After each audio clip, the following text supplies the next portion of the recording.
अच्छा, आज हम एक बड़े दिलचस्प सवाल पर बात कर रहे हैं। हाँ, कौन सा सवाल? यही कि जिंदगी में तरक्की मतलब अभ्युदय और मन की शांति, या कहें परम कल्याण, निश्रेयस, ओह हाँ, ये दोनों एक साथ कैसे मिले? अक्सर लगता है ना कि एक के पीछे भागो तो दूसरा छूट जाता है। बिल्कुल, ये दुविधा तो रहती है।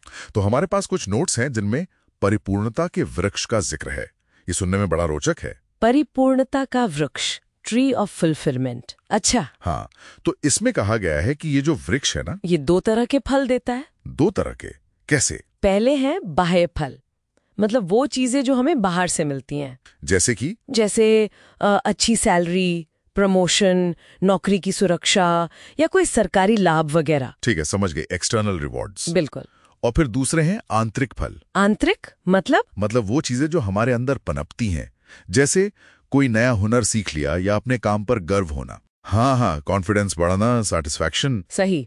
नोट्स में हरियाणा कर्मयोगियों का उदाहरण भी दिया है। अच्छा, क्या कहते हैं वो? वो कहते हैं कि उन्हें वेतन, सुरक्षा जैसे बाहरी फल तो चाहिए ही। हाँ, वो तो जरूरी है। लेकिन साथ ही समाज में अच्छा काम करने का संतोष, साथियों का आदर और जिनकी मदद की उनका आशीर्वाद, ये आंतरिक फल भी उतने ही जरूरी हैं। बिल्कुल। और पता है, ये जो संतुलन की बात है ना, बाहरी और आंतरिक, हाँ, ये कोई आज की मैनेजमेंट थ्योरी नहीं है। इसकी जड़ें तो हजारों साल पुरानी है हमारे यहाँ। सच में? कहाँ पर? खासकर कथा उपनिषद में।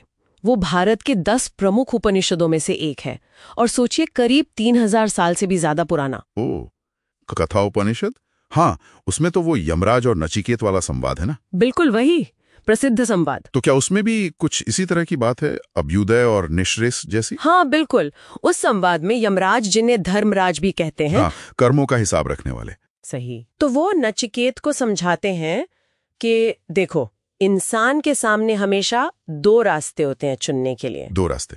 कौन कौन से? एक है श्रेयस का रास्ता और दूसरा प्रेयस का। श्रेयस और प्रेयस, ये सुनने में थोड़े गहरे शब्द लग रहे हैं। इसका मतलब क्या हुआ? देखिए, बहुत सरल है असल में।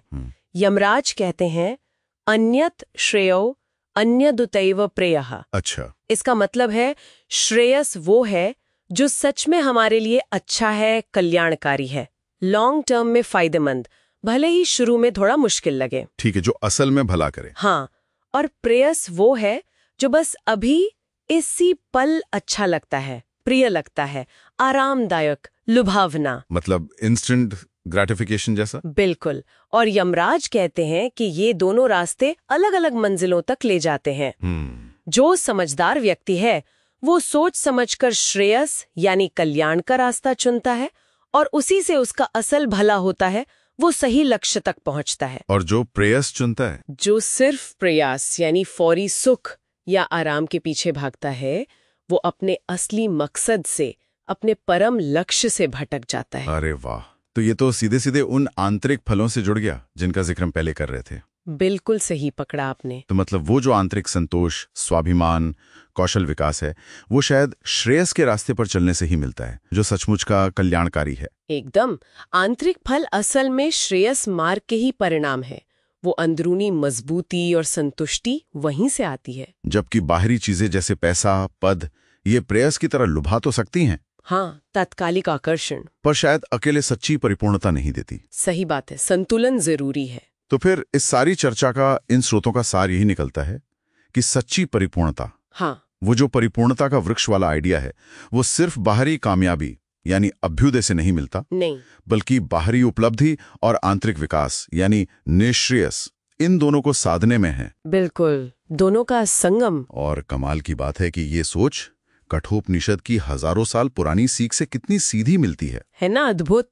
ज्ञान की निरंतरता, कि सिर्फ प्रेयस यानी जो प्रिय लगे उसके पीछे मत भागो, बल्कि श्रेयस यानी जो श्रेयस्कर हो, कल्याणकारी हो, उसे चुनो। एकदम।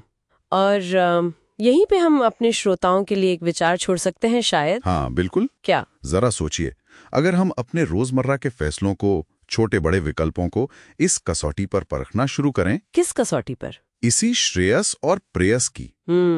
मतलब खुद से पूछें कि ये जो मैं कर रहा हूं या करने वाला हूं, ये श्रेयस है? क्या ये लंबे समय में मेरे लिए और शायद दूसरों के लिए वाकई अच्छा है? या ये सिर्फ प्रेयस है? हाँ, या ये बस अभी अच्छा लग रहा है, अभी आरामदायक है? ये तो बड़ा गहरा सवाल है रोजमर्रा के लिए। बिल्कुल। तो यदि हम ये पूछना शुरू करें तो ये चुनाव हमारे जीवन में लगने वाले फलों को, बाहरी और आंतरिक, दोनों को किस तरह बदल सकता है, इस पर सोचने में ही शायद एक दिशा मिल जाए। सही बात है। सोचने के लिए एक बेहतरीन बिंदु।